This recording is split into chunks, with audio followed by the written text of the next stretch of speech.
اعوذ باللہ من الشیطان الرجیم بسم اللہ الرحمن الرحیم۔ آج جس موضوع پر ہم بات کرنے والے ہیں وہ تقریباً ہر گھر کا ہی ہے، کیونکہ آج کل اتنی مہنگائی ہو گئی ہے کہ اندازہ ہی نہیں ہو پاتا کہ پیسے کہاں پر خرچ ہو گئے۔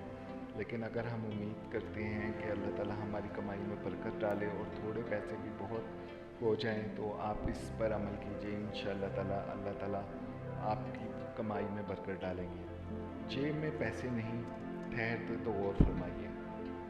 بعض لوگ ایسے ہوتے ہیں کہ ان کی جیب میں جتنے بھی پیسے ہوں وہ خرچ کر ڈالتے ہیں، ان کی جیب میں پیسے نہیں ٹکتے، وہ لاکھ کفایت شعاری اپنائیں مگر پھر بھی فضول خرچی کر بیٹھتے ہیں، جس کی وجہ سے انہیں اکثر تنگ دستی کا سامنا بھی کرنا پڑتا ہے۔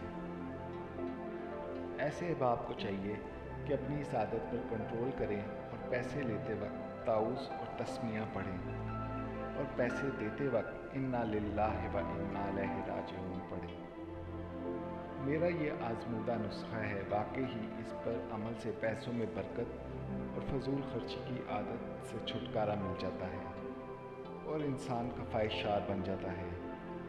اور سب سے بڑھ کر اگر کوئی چیز خرید کرے یا بیچے تو اس میں برکت اور کفایت ہوتی ہے۔ عمل کرنے سے پہلے اس پر ضرور یقین کر لیں تو انشاءاللہ تعالیٰ یہ ضرور کام کرے گا۔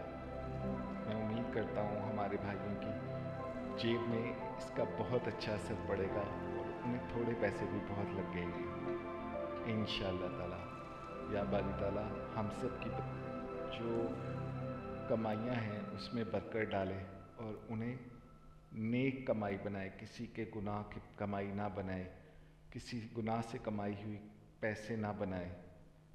انشاءاللہ تعالیٰ اللہ تعالیٰ ضرور برکت ڈالیں گے۔